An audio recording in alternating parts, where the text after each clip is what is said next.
todos. É uma honra estar aqui na nossa reunião para apresentar, só a gente que está fazendo na hora da reunião, mas eu prefiro, eu acho que é bem mais prático, está todo mundo acostumado já. Então, Daniel, a gente separou três abstracts para eu apresentar, eles foram apresentados na sessão de discussão de pôster, tá? Então, o estudo Gênio foi apresentado no ano passado, a primeira parte do estudo, o primeiro follow-up, e agora nós estamos já com um follow-up de 30 meses, né? Só para lembrar, então, a randomização é T-modal 6 ciclos versus 12 ciclos, né? Foi uma média de 80 pacientes para cada braço, estratificados pela metilação e por doença mensurável. Eles chamam de long-term survival, esse LTSP. Avaliação de toxicidade hematológica desses pacientes, que tomaram 12 meses também. Foram 20 hospitais na Espanha. Então, a gente usa muito, né? Acho que quando a gente vê um paciente metilado no consultório, é que a gente fica mais empolgado para fazer 12, né? E a gente vê que realmente nem os pacientes metilados realmente houve diferença em termos de sobrevida global. Em termos de, a gente vê aqui a sobrevida média, 22 meses para 6 ciclos e 18 meses para 12 ciclos, não houve diferença em sobrevida em 2 anos, em torno de 40%, os long-term survivors em torno de 50% aí em cada braço, realmente não houve diferença, e é claro que a toxicidade é acumulativa, começou a piorar a plaquetopenia após o segundo ciclo. A gente tem realmente pacientes que vão pior em termos de plaquetopenia. Eu estou com uma paciente metilada que realmente parece que ela faz mais toxicidade, assim, muito além daquilo que é esperado por T-modal. Eu estava falando, acabei de atender um paciente com plaquetopenia importante aqui também, tudo a mesma situação, assim. E haja Revolade, ou então tu ficar pedindo ou Revolade ou o Homiplostim, porque é difícil, senão ela não consegue ciclar. Então, só em conclusão, que realmente foi sessão de pôster, então a gente nem tem muito slide, adicionar 6 ciclos não houve benefício, então permanece 6 ciclos como padrão, acho que a gente tem que segurar a onda aí, a gente está segurando já um pouquinho os pacientes com oligodendro pelo risco de criar um perfil hipermutante, né? Então, acho que para a GBM é difícil, principalmente para os pacientes que têm doença mensurável, a gente parar de tratar assim com 6 ciclos, mas realmente a gente não está vendo nenhum benefício, né? Aqui já tem um follow-up de 30 meses, não houve benefício adicional, mesmo naqueles pacientes. É claro que os long-term survivors são aqueles metilados, mas realmente benefício em termos de sobrevida com T-modal não houve diferença. E a Susan Cheng, que foi a que fez o comentário, então ela é sempre muito feliz nos comentários que ela faz. Então, esse é um estudo importante. Então, a gente vê que os próximos 2 estudos realmente são... Por que se gasta tanto dinheiro nesses estudos de neuro e a gente não chega de nada a lugar nenhum? Então, ela vai falar um pouquinho sobre isso. Esse é um estudo simples que responde uma questão importante do dia a dia, principalmente para quem trabalha no SUS, né? Deixa a gente mais tranquilo. A oportunidade de avaliar a qualidade de vida e cognição desses long term aí, eles ainda vão falar um pouco sobre isso, isso não foi apresentado. Então, estudo bem desenhado, sem muitas implicações, mas acho que é importante para a gente ficar mais tranquilo. Esse é um outro estudo que também já tinha sido mostrado anteriormente, mas a gente vai falar um pouco do braço. Então, esse é o estudo Insight, né, que o Patrick Wayne que apresentou, 50, 70 pacientes em cada braço, pacientes diagnosticados com glioblastoma recente, não metilados, né, iam fazer o perfil molecular e, de acordo com o perfil molecular, eles iam ser randomizados para esses braços. O braço padrão é o primeiro, e a gente vai avaliar, em comparação com o braço padrão, rádio com T-modal, seguido de abemaciclib naqueles que tinham alteração do CDK4 e com o inibidor, né? Com o uso do inibidor. Avaliação do objetivo, então, sobrevida livre de progressão e sobrevida global. É importante dizer que são só os não metilados que estão entrando, né? Porque não faz muito sentido ainda a gente não tratar os metilados com T-modal. Então, vai demonstrar tanto sobrevida, toxicidade, sobrevida livre de progressão e a associação dos dois no braço experimental.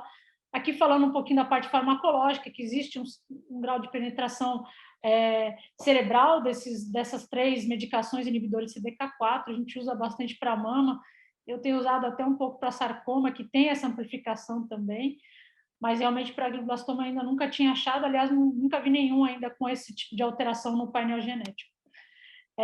Então, esse é o forest plot aqui, o esquema realmente do estudo, a dose do abemaciclib, 150 2 vezes ao dia por 28 dias, podendo aumentar para 200 miligramas, até progressão ou toxicidade inaceitável, e o outro braço tomando a dose padrão que a gente faz do STUP mesmo. Então, após a rádio, eles eram randomizados, né? Aqui os critérios de inclusão, não metilados, negativo para o IDH, pacientes com mais de 4 miligramas de decadron foram excluídos. Então, pacientes aí bem selecionados, com bom performance e com glioblastoma na fase inicial ainda de doença. Aqui, no geral, foi bem tolerado. No geral, as drogas, essas medicações são bem toleradas. A gente vê mais fadiga, né, um pouco de diarreia, perda de apetite, muitos pacientes emagrecem um pouquinho, mas nada assim, não teve nenhuma toxicidade muito relevante. E aqui, mais uma vez, então, sobrevida livre de progressão sem diferença em relação ao temodal, mesmo nos pacientes não metilados. É uma diferença muito pequena aqui, de menos de um mês aqui, né? E sem ganho de sobrevida global, um follow-up de 15 meses.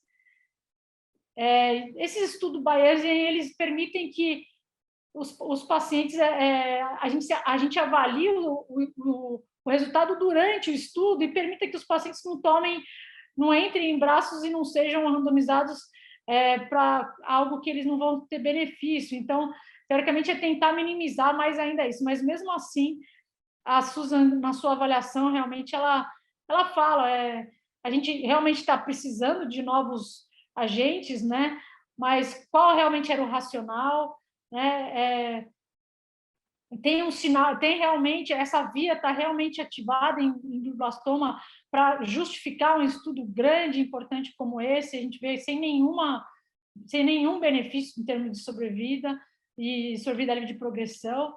Então, a gente concorda que tem que genotipar esses pacientes, principalmente os não metilados, mas acho que a gente ainda está pecando ainda na elaboração desses estudos, porque a gente vê que os resultados ainda são muito decepcionantes. Seguindo na mesma linha, mais um pôster, desculpa aí que às vezes fica meio... Os pôsteres, eles só mostraram, eu tive que tirar um pedaço do pôster, porque se não teve apresentação.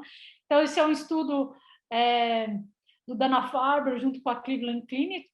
Então, pacientes com glioblastoma recorrente, com bom performance, já com progressão, né? Então, progressão de doença com temodal, pacientes com contraindicação ao bevacizumab foram exclusos e com mais de 4 miligramas de decadron. Já é um paciente meio difícil de incluir, né? Foram 90 pacientes.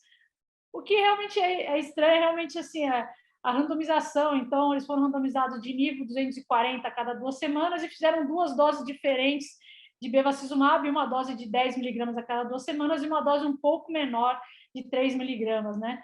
O objetivo, então, era avaliar se o nível associado à dose standard ou à dose reduzida tinha algum ganho em termos de sobrevida global em 12 meses, pensando que a associação do bevacizumab com o nivolumab pudesse ter já uma ativação do sistema imunológico e facilitar aí uma maior resposta desses pacientes.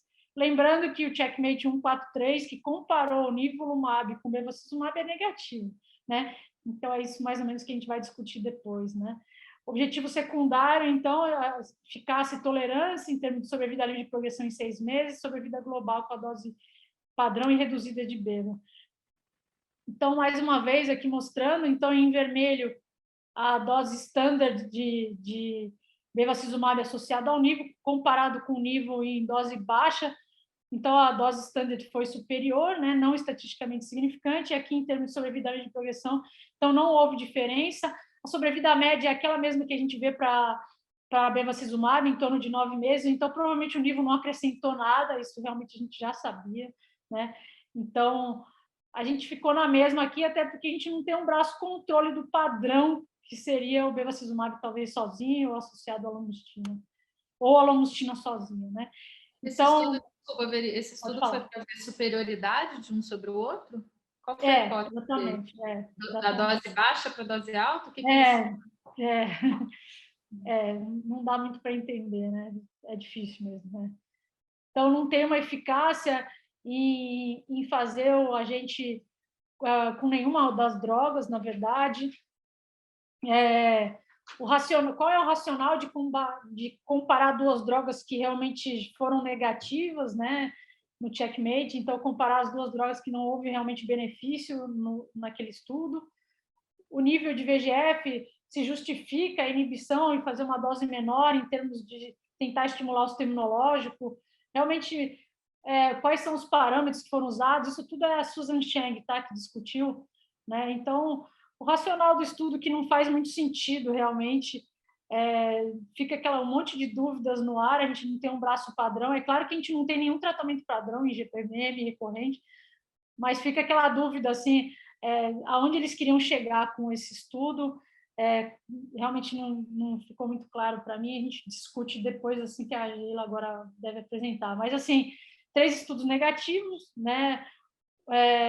Um que realmente muda a nossa prática clínica e os outros 2 que realmente deixaram a desejar aí e não mudaram nada a nossa prática clínica e não acrescentaram nada, infelizmente.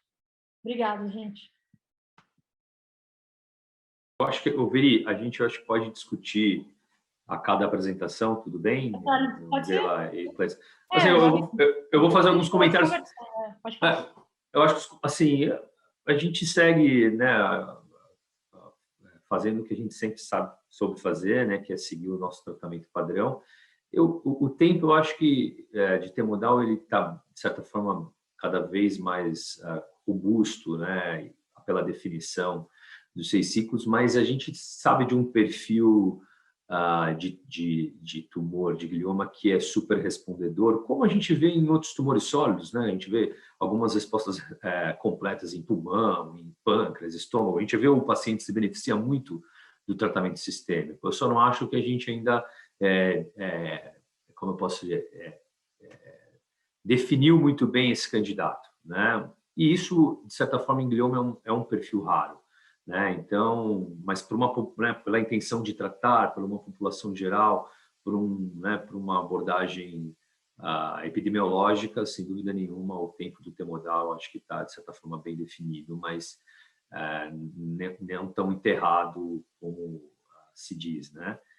E só para complementar, sobre o do Nivo e do Avastin, como eu acho que a imunoterapia anti-PD1 em glioma sozinho já, né, se encerra, de certa forma. A gente não tem nenhuma evidência para fazer, né, doença recorrente com ou sem Avastin. E sobre o abemaciclib, que tem essa via super expressa em gliomas, eu acho que também nessa ASCO ele teve um estudo de fase 0 que eles viram que uma via chamada REC1-2, em quem bloqueia a via do CDK4, essa fica super expressa. Então, tem um estudo de fase 0 que eles avaliam 2 terapias-alvo, o abema com esse inibidor de REC1 e 2, também bem interessante do ponto de vista de racional, né, biológico.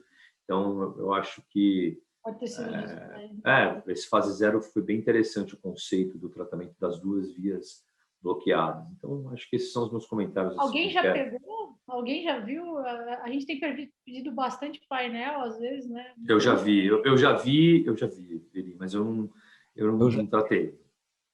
Eu tenho, acho que uns 3 pacientes que têm CDK4 mutado, inclusive eu tenho um que tem CDK4 e NF1 mutado, que tem um trabalho pré-clínico que sugere que quando você tem um NF1 mutado, você fosforila mais e faria mais sentido tentar a combinação de terapias. Mas a minha experiência com CDK4 foi utilizando Kisqali com uma paciente que não tive tempo de saber se ela ia ter resposta, mas foi muito difícil utilizar, ela fez bastante toxicidade hematológica, mas ela acabou pegando Covid e falecendo. Foi um caso muito triste. Mas eu tentei Kisqali para ela, até então ela estava estável, assim, ela ficou 3 meses bem, depois ela pegou Covid. Foi a minha única experiência de fato, mas eu tenho pego alguns CDK4 mutados. Alguém, Alguém quer comentar sobre o tempo? Keila, alguma coisa relacionada? Na verdade, eu queria tirar uma dúvida com vocês, assim, que eu confesso que depois da publicação do Gênio em dezembro de 2020, e agora, mais agora com o update, eu realmente, foi como você falou, Daniel, acho que conduta de 12 ciclos seria a exceção, né? Não é mais a regra. Eu confesso que anteriormente eu fazia 12 ciclos, de fato. Eu usava o oposto, 12 é regra, 6 é exceção, era o oposto, e agora realmente eu inverti. E aí, a minha dúvida com vocês, para que pacientes vocês acham ainda que vale a pena seguir com 12 ciclos? Vocês têm, assim, algum perfil que vocês, ao olharem em consultório, julgam que vale? Ou individualizar mesmo, só talvez aqueles pacientes que ainda sigam tendo resposta? Tem muita doença, assim, que está beneficiando depois de 6 ciclos, né? Tá com redução ainda, né? Sem resposta máxima.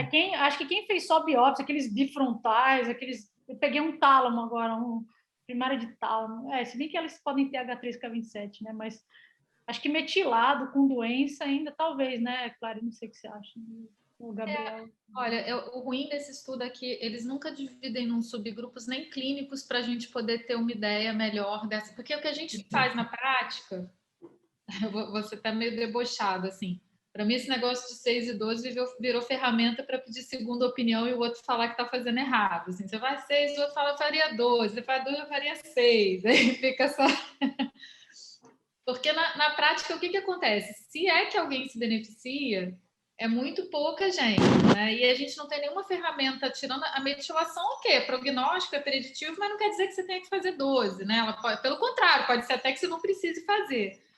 Então, eu acho que na prática, o problema, eu acho que eles podiam, pelo menos, para ajudar um pouquinho a gente, olhar um subgrupo disso que a gente está falando. Quem tem muita doença, quem teve uma ressecção muito boa e quem não teve. Fazer uma análise molecular também, alguma coisa para dar uma pista. Né? Se fosse uma clínica que fosse, já ajudava a gente pelo menos a ter um embasamento para chutar, né? Eu falei que a gente faz, subgrupo não é o ideal, mas a gente está chutando um subgrupo. Você fala assim, o cara que tem muita doença, que está respondendo. Eu conto nos dedos aquele que eu vou vendo resposta de fato em cada ressonância. Na verdade, é o que está com doença, respondeu um pouquinho e está com doença estável, né? Que talvez possa ter depois rádio. Eu hoje faço 6 em quase todo mundo, tá? Porque eu não tenho medo, assim, que às vezes a gente tem uma conduta defensiva, né? Porque é ruim você tirar remédio de glioblastoma, porque você sabe que você vai parar o remédio e ele vai progredir daqui a pouco. E aí a gente fica. Mas é muito ruim também quando vai progredir independente, é essa a sensação, né, Clarissa? Vai progredir independente do que você faz. E você tem que ter segurança de falar para a família, não foi porque eu parei, né? E porque também depois você quer fazer uma segunda linha, que seja um Avastin, que seja uma Lomuxina, e o cara tá plaquetopênico, tá neutropênico, não consegue fazer, e a gente acaba deixando. E a evidência hoje, se é que alguém se beneficia, eu não faço para ninguém, não, óbvio. De vez em quando você olha exatamente e fala, cara, isso aí tá com cara de que tá respondendo, a família vai surtar se eu tirar, vou deixar esse temodal, tá tolerando bem.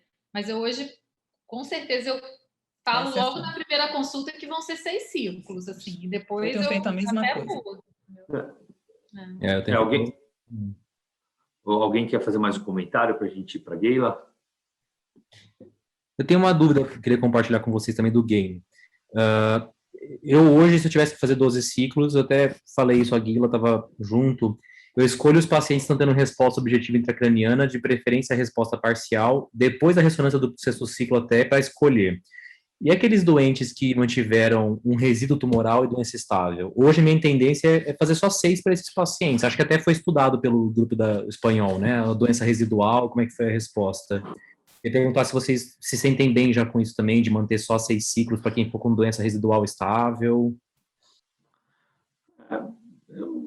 Eu acho que sim, né, Gabriel? Como a Clarissa falou.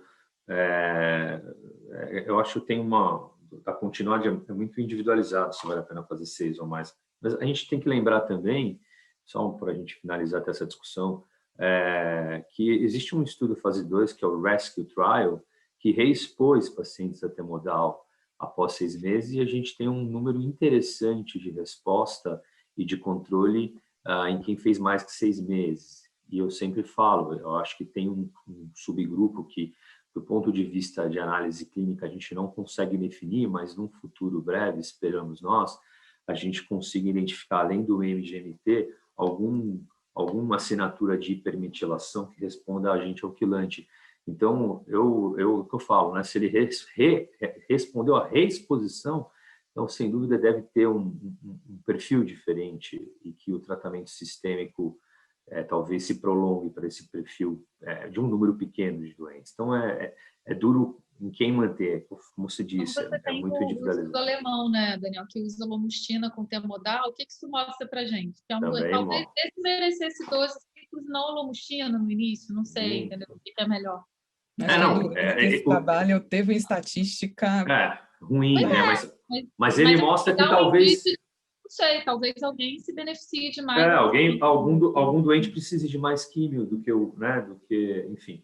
Mas tá bom, eu acho que essa discussão é bem interessante, foi bem bacana. Acho que a gente pode continuar, né, Guilherme? Eu acho, rapidinho, a última coisa, só porque isso aí no final vai ser o estudo que mais vai mudar a prática da gente. Eu acho que a gente, como grupo, tem que começar a criar um consenso de como a gente fala, comunica isso, sabe? Porque eu vejo que sempre que está nas aulas, ou alguém vem ouvir outra opinião, é sempre uma coisa em cima do muro, assim. E eu acho legal como grupo agora, uma das coisas da gente ter esse board, de ter conduta da rede, ainda que você vá individualizar, existe um consenso do grupo do que é melhor fazer, né? E seguir, virar a página disso, que não dá. Eu, particularmente, me sinto hoje, eu concordo com você, Clarissa, como você comentou, eu tenho feito isso na primeira abordagem, isso facilita muito, quando você já fala para o paciente do início, na primeira consulta, que é a estratégia, o protocolo padrão, são 6 ciclos, e que a exceção vai ser mudar isso que foi traçado. Eu particularmente, tenho tido essa conduta também.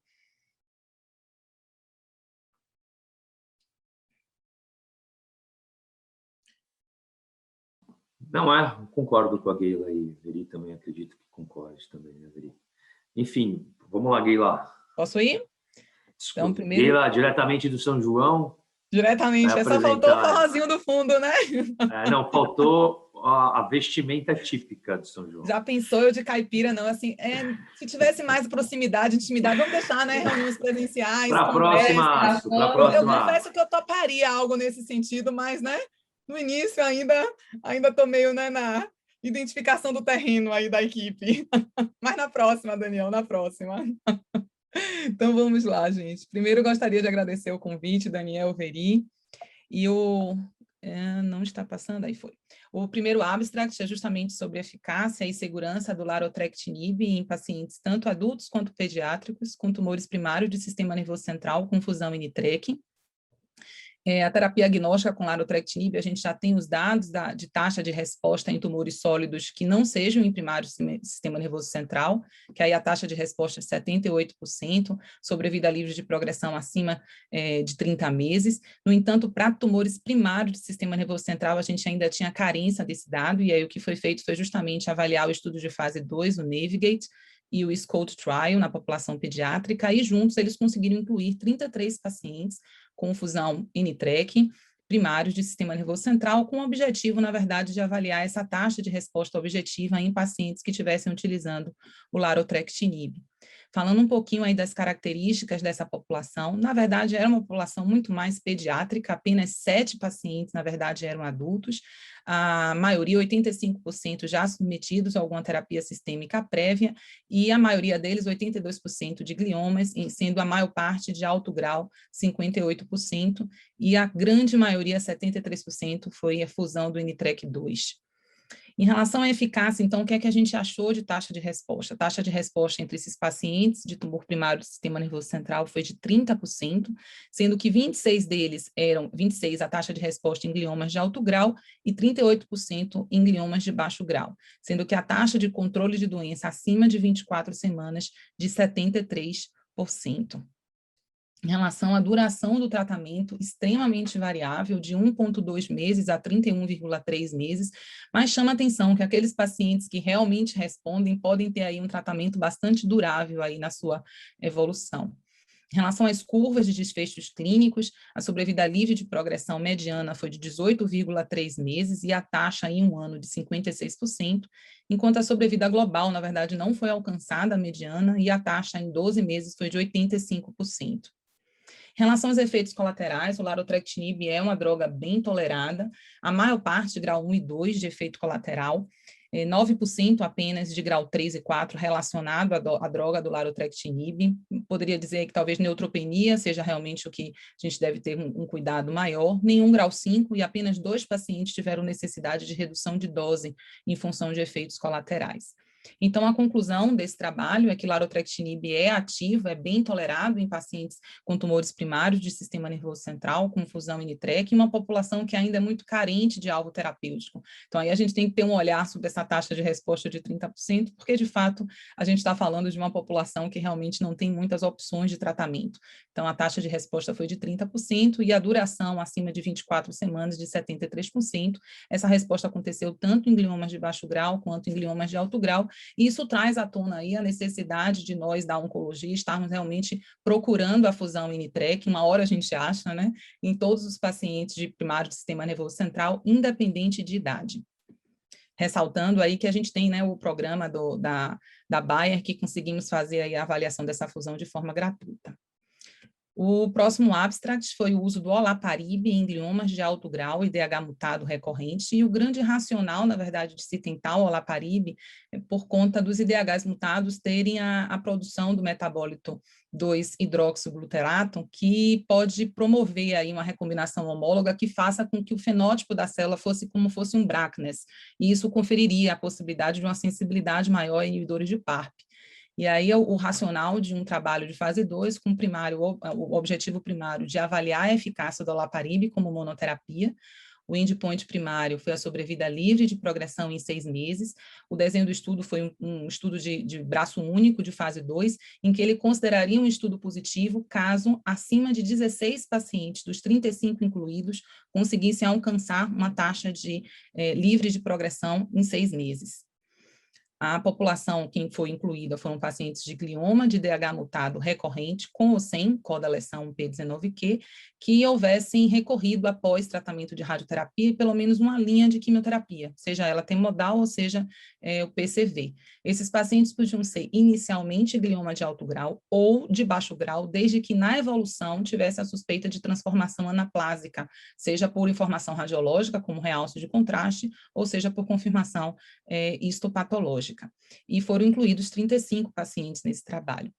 E aí das características aqui para a gente entender um pouquinho que população foi estudada, foi uma população relativamente jovem, 48 anos de idade mediana, com boa performance, a metade deles com codaleção P19Q, a grande maioria, inicialmente 60% gliomas de baixo grau, todos eles submetidos à radioterapia prévia e 88% já tendo sido submetidos à temozolomida de primeira linha. Em relação a efeitos adversos, o olaparib não tem muita novidade, é uma droga já utilizada na prática clínica em câncer de mama, em câncer de ovário, então não teve muita diferença do que a gente vê na prática clínica de fato, nenhum efeito grau 4 ou 5 de eventos adversos, e nenhum paciente deixou de utilizar a medicação ou interrompeu em função de eventos adversos. E aí, em relação à eficácia, foi um estudo negativo, porque a sobrevida livre de progressão em 6 meses foram de 11 pacientes, dos 35 incluídos, e o que ele considerou como cutoff foi 16 pacientes, e a taxa de sobrevida livre de progressão em 6 meses de 31%, sendo então um estudo negativo. Aqui são as curvas de desfechos clínicos de sobrevida livre de progressão, com seus intervalos de confiança acima e abaixo, e de sobrevida global, com a mediana aí de 15,9, também com seu intervalo de confiança.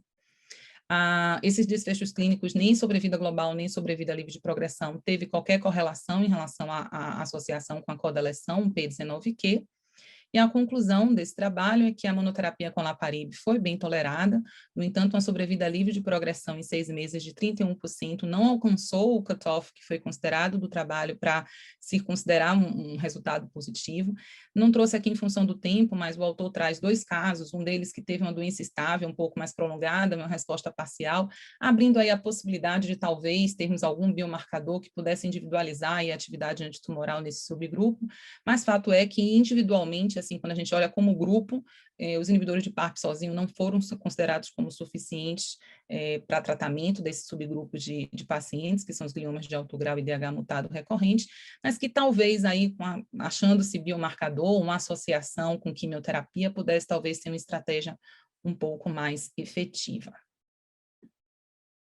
E partindo aí para o último, esse foi um trabalho que eu achei extremamente elegante. Eu sugiro para quem puder depois realmente dar uma olhada nele na íntegra, eu achei muito interessante, racional e bastante elegante, que é justamente a avaliação do impacto do uso dos inibidores da mutação do IDH na função celular tumoral, no microambiente imunotumoral em pacientes com glioma de baixo grau e IDH mutado ressecáveis. O racional, na verdade, para esse trabalho é justamente a informação de que a mutação, que a gente já sabe, tem em torno de 80% presente nos gliomas de baixo grau, e os IDH mutados fazem justamente a produção desse metabólito, que é o 2-hidroxiglutarato, e ele é responsável, de fato, pela tumorigênese desse subgrupo de população. É desconhecido ainda exatamente qual é a consequência do ponto de vista de desfechos clínicos disso, e realmente quais são as verdadeiras vias e o impacto que o inibidor da IDH poderia ter nesse hidroxiglutarato.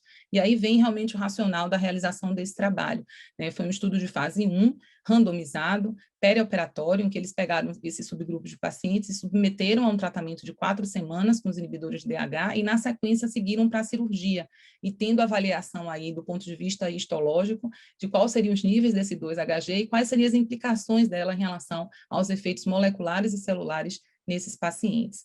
Para ficar um pouquinho mais claro, aqui é o esquema do trabalho. Então, os pacientes elegíveis eram pacientes com glioma de baixo grau, IDH mutado, recorrente, que não tivessem realce de contraste por imagem. Então, assim, a ideia era que fosse uma população que se mantinha suspeita de serem gliomas de baixo grau, ou seja, que não havia tido transformação, e eram randomizados de 2 em 2 para 1 entre os inibidores de DH, o ivosidenib, o vorazidenib ou o controle. Foram incluídos 25 pacientes, e na sequência eles eram submetidos à cirurgia e avaliação aí do ponto de vista histológico de como é que seriam os níveis desse 2-HG, e na sequência eu vou estar trazendo aí todas as vias celulares e moleculares que eles avaliaram. Na sequência, no pós-operatório, esses pacientes tinham uma opção entre o investigador e o paciente decidirem se iriam seguir ou não com os inibidores de IDH até a progressão. E olha que interessante. Aqui esse gráfico mostra que o tratamento, na verdade, do vorazidenib com o ivosidenib, ou seja, com os inibidores de IDH, causaram uma supressão robusta do 2-HG. Eles fizeram um controle, na verdade, de referência histórica.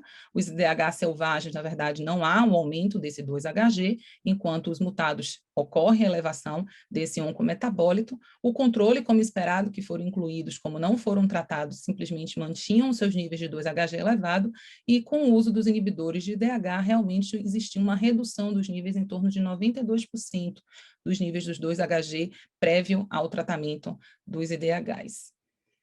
E aqui a correlação dessa supressão do 2-HG com diversas vias. Aqui nesse gráfico a gente consegue visualizar justamente a correlação. Quando a supressão do 2-HG, quanto mais baixo os níveis de 2-HG, menor o índice de proliferação celular, mostrando aí realmente o papel desse oncometabólico na possibilidade da proliferação celular tumoral. Esse próximo aqui, ele mostra justamente a supressão do 2-HG associado a um upregulation de genes que tem associação com resposta ao interferon. Então, aqui foram todos os genes que eles conseguiram identificar de resposta ao interferon. Aqui, na verdade, o que a gente consegue ver, o azulzinho, o que significa justamente os genes que têm resposta ao interferon. E a gente consegue ver a coloração azul muito mais nesse gráfico, nessa parte aqui, simulando que justamente menores níveis de 2-HG conseguiam aumentar a alteração epigenética de expressão de genes com resposta a interferon. Aqui, mais uma vez, aí nesse microambiente imunotumoral, mostrando que baixos níveis de 2-HG, quanto mais próximo aqui do zero, quanto menor o nível de 2-HG, maior a quantidade de TILs, né? Tanto CD3 quanto CD8, mostrando aí que talvez essa seja uma estratégia para conseguir aí tentar deixar esse microambiente imunotumoral mais propício para um possível tratamento de imunoterapia. Aqui, mais uma vez, um gráfico mostrando a associação da diminuição do 2-HG da supressão com genes em relação à diferenciação neural, ou seja, quanto menor o nível de 2-HG, maior a quantidade de expressão de genes que promovem a diferenciação celular e menor a expressão relacionada a genes que promovem um crescimento tumoral e resistência ao tratamento realizado. E aqui eles levantam a possibilidade dessa alteração epigenética ser causada por conta da hidroximetilação do DNA e conseguem mostrar isso. Aqui mostrando que menores níveis de 2-HG aumentaria a hidroximetilação do DNA e isso poderia fazer com que tivesse mexido aí essas alterações epigenéticas em relação à diferenciação celular. Então, como conclusão, a supressão do 2-HG realizada pelos inibidores, né, de IDH, o vorasidenib e ivosidenib, resultaram numa importante mudança aí de células tumorais no microambiente tumoral, e apesar do curto espaço de tempo de tratamento, de fato, conseguiu repercutir uma redução de proliferação celular, uma alteração dos status epigenéticos, melhorando aí a expressão de genes que pudessem melhorar a diferenciação celular, diminuir o crescimento tumoral e mexer no microambiente tumoral aí do ponto de vista imunológico, aumentando aí a quantidade de tiros. E aí a gente não sabe ainda nenhuma correlação do ponto de vista de desfechos clínicos, então novos trabalhos aí vão ser necessários para avaliar a associação desse oncometabólito com efeitos clínicos, de fato, de desfechos clínicos, mas isso abre aí uma porta, né, de um racional para realmente misturarmos aí os inibidores de DH com imunoterapia. A gente já tem informação que imunoterapia sozinha não é o caminho, mas que talvez a associação com inibidores de DH possam aí ser um caminho para os gliomas e DH mutados. E aí, obrigada.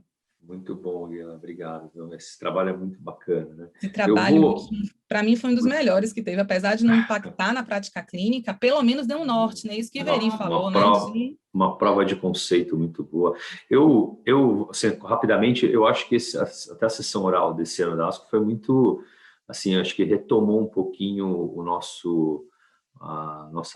uma visão melhor da terapia-alvo, né? Nos gliomas, a gente sabe que teve muito fase 3 que foi negativo com terapia-alvo, então a gente não colocou para apresentar porque são tumorizados do crânio-faringioma, também com inibidor de MEK e RAP, que foi excelente as respostas, e o neuroblastoma, aquele trabalho retrospectivo, que a inibição da via do álcool também se mostrou importante. Assim, o que eu acho é que isso mostra para a gente que a gente tem que sequenciar, né, sempre que possível, dentro aí de cada serviço, quem tem condição de fazer um sequenciamento do tumor, eu acho que pode vir ajudar. Eu enxergo a fusão do N-Track, realmente eu acho que depois do BRAF, eu acho que até melhor do que BRAF, eu acho que é um estudo mais robusto que a gente tem de terapia-alvo em glioma, assim, no mundo real, né, na prática clínica.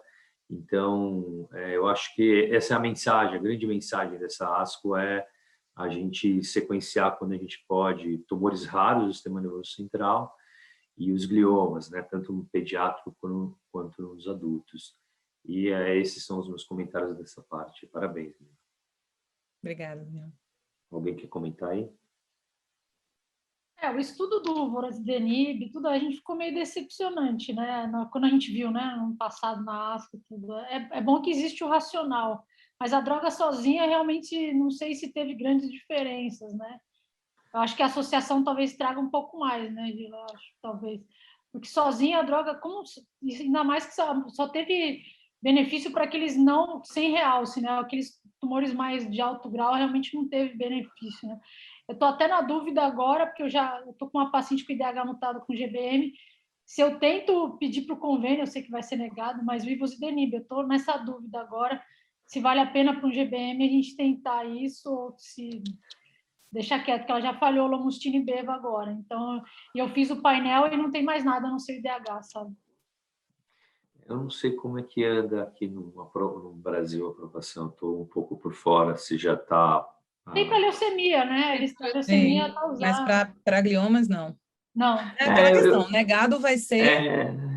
Gila, acho que esse trabalho é muito interessante, né? Dessa regulação epigenética, da hidroximetilação, é muito legal, né? Eu acho que... Muito, na verdade, o que eu achei muito interessante foi consistente. Na verdade, todas as vias que eles testaram sinalizaram a possibilidade realmente de um aumento de expressão epigenética que favorecesse um tumor que, teoricamente, era frio imunologicamente a se tornar. Então, assim, o racional é brilhante. Agora, a gente já está gato escaldado, tem medo de água fria, né? Depois do EGFR. Mas eu acho que esses estudos, eles, na verdade, o estudo positivo é esse, né? Porque ele criou a informação para poder gerar um tratamento melhor, né? E até foi o que Veri estava comentando, o racional de a gente estar... Porque a impressão que eu tenho na neuro-oncologia é que o desespero é tão grande que a gente faz uma sopa de trabalhos, qualquer droga, para qualquer câncer, joga para glioblastoma para ver se funciona. Joga aí para ver se rola alguma coisa, se cola, né? E, assim, por isso que eu falei que eu achei esse trabalho tão elegante, porque ele veio realmente de uma prova de conceito, de um racional, que agora é completamente viável de se tentar seguir, né? E no caso de negativo, tentar identificar o porquê, mas assim, teria um racional lindo realmente para ser um trabalho positivo aí na sequência. Mas eu acho também, Gela, que assim, eu estava conversando até com o Felipe, o patologista, a neuro-oncologia, ela vem muito do cirurgião, do patologista. Então, até os desenhos de estudo, se você olhar a forma como eles eram feitos, é muito diferente do que a gente vê em pulmão, em mama. Pulmão deu esse boom quando a IAUSC se formou e juntou um monte de gente para poder olhar para aquilo, para desenho de estudo. Esse desenho bayesiano, há muito tempo que já discute isso no pulmão, depois caiu de novo, agora já não faz mais, foi moda. E às vezes eu acho que a neuro fica um pouco atrás até por conta do tipo da doença, né? E até o viés, assim, a gente estava falando sobre metilação ontem, e você vê como os trabalhos de neuro puxam muito para a epigenética, muito mais do que os outros trabalhos, porque a neuropatologia ela tem já uma vivência grande, né, com perfil de metilação, de fazer isso. Você vê que ele sempre encaixa uma metilação no meio, o que eu acho que é excelente, porque é uma coisa que vai vir agora no resto da oncologia e talvez ajude a gente em alguma coisa. Aí você vê que tem um viés do tipo de gente que trabalha com tumor, assim, né, como é que é o desenho. A única coisa que eu queria comentar do larotrectinib é que eu concordo que é um alvo que a gente tem que procurar. O problema com neuro, diferente dos outros, é que avaliar resposta em neuro é muito diferente dos outros tumores, então é difícil você confiar nessa avaliação igual você confia nos outros. Tem muito mais doença estável, às vezes, né, em neuro do que nos outros. E aí eu falei, eu vou olhar, eu lembro que vou olhar para a duração de resposta e sobrevida, mas é uma seara, assim, tumor de baixo grau, tumor pediátrico, tumor de alto grau. Quando você vai ver, é quase uma avaliação individual de cada caso, né? Você vai olhar a sobrevida, você fala, poxa, mas um baixo grau é uma diferença de sobrevida já natural do alto grau. Como é que eu vou olhar para esse número e concluir? Então, eu acho que a gente ainda deixa a gente muito no escuro, mas eu acho que não vai ter solução, porque é uma mutação tão rara, né? Como é que você vai categorizar isso? Não tem jeito. Pena que é rara, né? Bem rara. Eu nunca achei. Alguém já achou aqui? Alguém já teve a oportunidade? Não. Teste em todo Aliás, mundo. quando achar, tem que ligar. A gente para nada. Bora combinar isso. Quando achar, a gente bate o encontro. Galera, achou Alguém lá, sinal de fogo, solta um rojão, faz qualquer coisa. Eu tenho uma paciente, mas não é de glioma, infelizmente. Não vale roubar, Daniel, não vale. Não é glioma. O Cari não é glioma, mas eu fiquei bem satisfeito com o resultado. O Clarissa, você quer fazer a sua parte? Pode ser? Baixa aqui.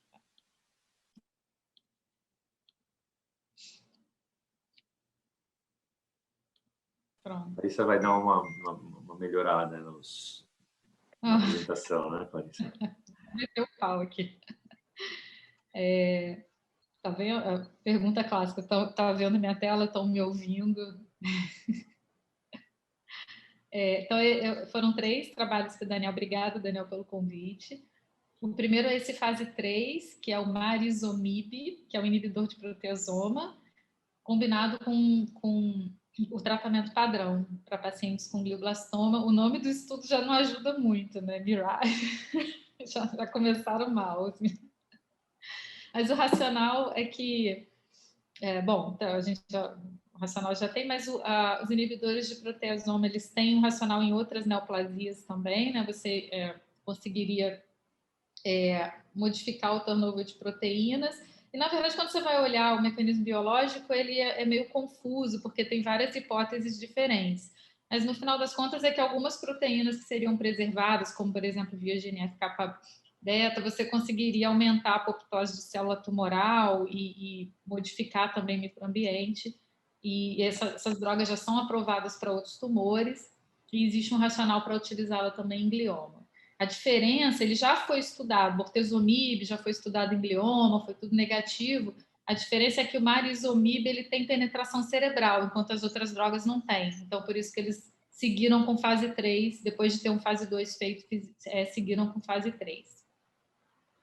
Então, esse é o desenho do estudo, né, o tratamento padrão, e combinaria desde o início do período da radioterapia uma dose venosa da droga experimental semanal. Foi um estudo fase 3 bem padrão, assim, né? Era estratificado por biópsia ou ressecção completa, por instituição, pacientes bem selecionados. Então, o objetivo primário foi sobrevida, o principal foi sobrevida global, né? E eles iam olhar também na população total e por metilação de MGMT. E os objetivos secundários segurança, qualidade de vida. Eles conseguiram recrutar 749 pacientes, dividiram aqui por país, né? Até que foi um recrutamento razoavelmente rápido, né? Vê que é legal que você consegue, né, recrutar para estudo de glioblastoma. A gente precisava ter mais estudo aqui. E essa é a curva de sobrevida global do estudo, que dá para ver que é negativa, né, 15,9, 15,6 meses. Em um ano, mais ou menos 70% dos pacientes vivos nos 2 braços. E a sobrevida livre de progressão também foi absolutamente igual entre os 2 braços, então não fez diferença usar a medicação. Eventos adversos um pouco maior no grupo experimental, uma porcentagem um pouquinho maior de eventos grau 3 e 4. Principalmente, isso é interessante, são efeitos de sistema nervoso central que esses pacientes têm, principalmente com esse tipo de medicação. Afasia, ataxia e outros eventos. Inclusive doenças psiquiátricas. Eu só achei interessante isso que a gente está começando a ver, né, com tanto o larotrectinib também, triptinib, lorlatinib, algumas drogas agora com penetração cerebral que tem alguns eventos psiquiátricos, né, e neurológicos. É uma coisa nova para o oncologista manejar, de certa forma. Mas foi negativa, essa aí a gente não vai usar, não. E não teve diferença, eles não apresentaram, mas parece que também eles ainda vão apresentar, mas pelos comentários parece que também não tem muito impacto em relação à metilação do MGMT. Mas isso não foi apresentado. O outro estudo é um estudo também de microambiente, e aí foi em câncer de pulmão, e eles compararam. Isso é uma coisa também que ainda está meio confuso para mim. Assim, eles ainda botam muito estudo de metástase cerebral na seção de neuro, mas que eu não sei, hoje é difícil você saber, né? Os mais importantes acabam indo para a seção da especialidade, né? Quando tem alguma droga que muda a conduta e tudo. Mas esse foi um estudo, não era um estudo clínico, era um estudo de avaliação de microambiente tumoral, pareando metástase cerebral com o tumor primário de pulmão. Principalmente olhando para microambiente imunológico, né? E eles fizeram...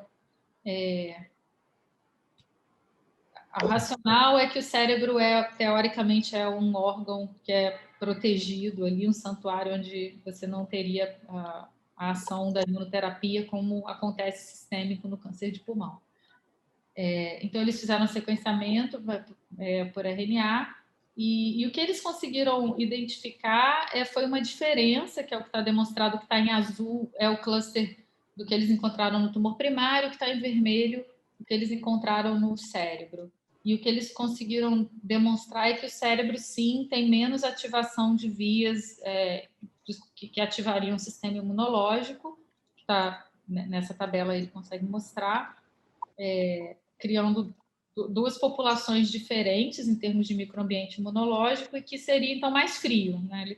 A conclusão é que o cérebro, de fato, seria diferente do tecido primário.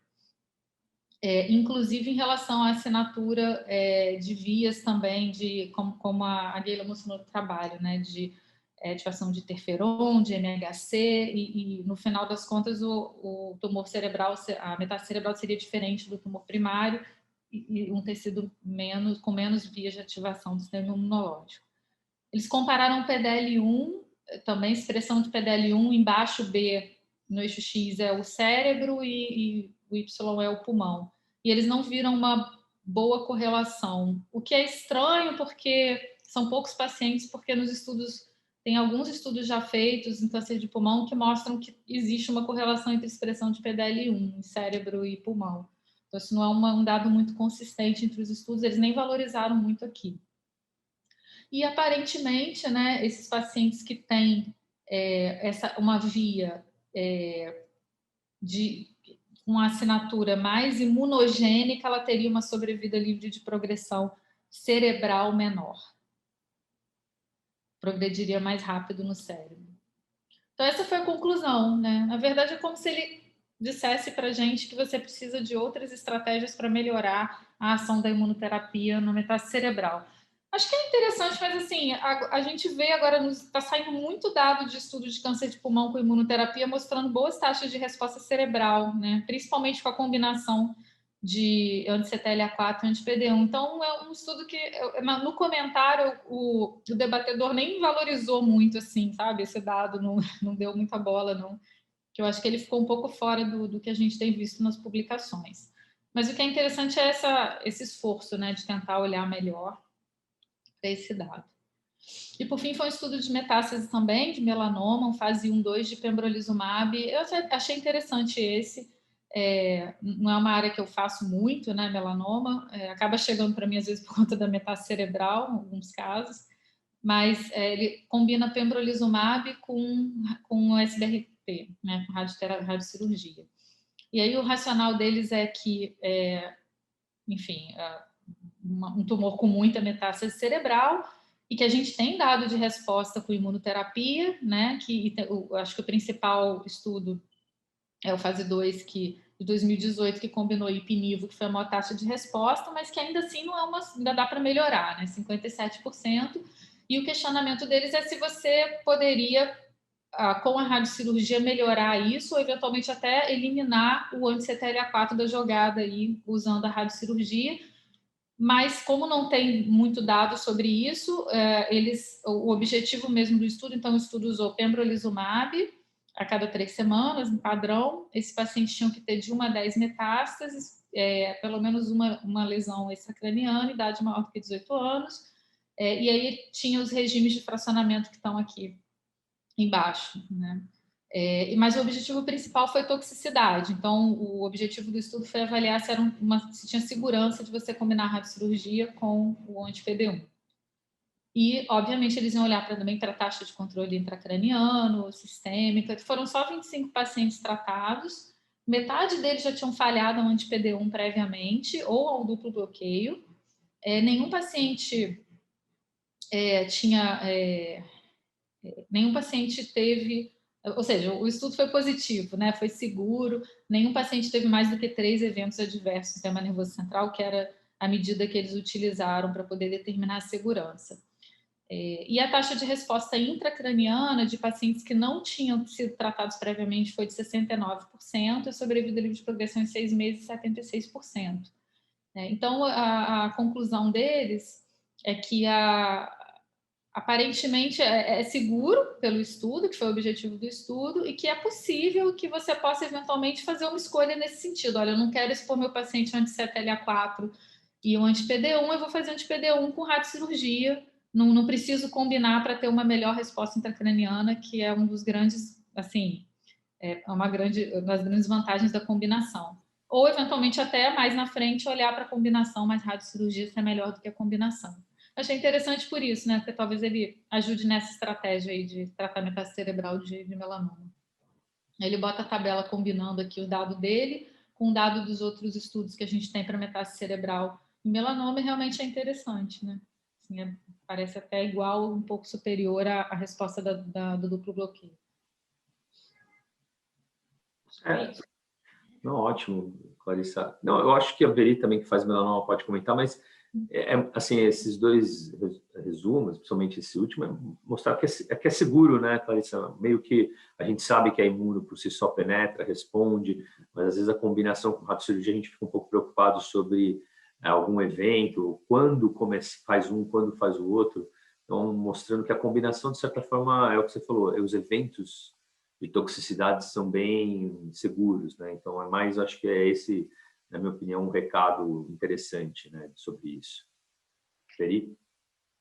A Georgina até ela falou, foi bem falado aí, claro, em relação a fazer uma droga só, que já está tendo estudo, o ABC, que é um australiano que está fazendo ipinivo com radiocirurgia para avaliar esses pacientes também. Então, acho que totalmente válido o estudo. Com o IP, a gente sabe que é seguro já. A gente não teve tanto evento adverso, a gente tem que ficar sempre de olho em pseudoprogressão, né? Às vezes piora de edema, tudo. A gente vai ter um pouco mais de dificuldade aí com a radiocirurgia junto de interpretar, acho que as respostas. Mas acho que porque o pembro sozinho é menos de 20% de taxa de resposta contra o ipinivo, que é bem maior, né? Então, acho que monodroga para metástase cerebral, a gente já viu que está fora mesmo. O ipinivo é realmente muito superior. A Georgina apresentou, a professora Georgina Long, né? Parece que eu sou íntima, mas é que ela é tão demais, assim. A mulher é tão fora da curva, tem filho, faz tudo, publica tudo, é espetacular. Então, não dá, né? A Georgina, ela apresentou os dados já de quase 5 anos, então tem paciente vivo com meta cerebral, aí 30% de paciente vivo com meta cerebral, então importantíssimo, assim. Então, esse estudo que ela apresentou é só ipinivo em pacientes, então, sem tratamento, até 3 centímetros as metástases. Então, bem interessante, acho que é mais ou menos a coisa para metástase cerebral está evoluindo devagarzinho e vamos ver até onde a coisa vai, mas acho que quanto menos a gente dá toxicidade, melhor, porque o ipilimumab realmente aumenta muito. Parabéns, gente, espetacular. E para a gente finalizar, acho que já são 1h36.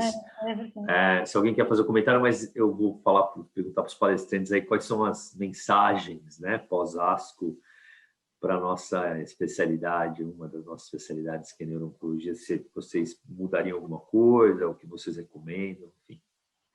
Acho que é o que a gente falou já. Sei lá, né? Eu acho que assim, o que eu achei bem interessante foi que a gente tem que investigar, né, com sequenciamento. Eu acho que sempre que tiver disponível fazer o teste. A gente vai ter o nosso painel, né? Não sei se os patologistas estão aí. A gente vai ter o nosso painel em breve aqui. Eu acho que é isso. Tem que sequenciar os tumores raros. Eu acho que, né, é difícil na prática a gente ver um neuroblastoma, um craniofaringioma, mas não só esses, os ependimomas, né, algumas doenças que são raras. Meningiomas também, né? Meningiomas. Eu acho que, né, quem tiver disponível, eu dentro já da minha clínica já fazia parte, mas reforça a necessidade da gente conhecer melhor as doenças através destes testes moleculares e do ponto de vista de mudança de conduta terapêutica dos tumores também. A gente, infelizmente, não muda muito a nossa rotina, aí, né? Um pouco só mais de atenção no tempo do temodal. E, enfim, acho que é isso. Acho que eu agradeço as apresentações excelentes aí e é isso.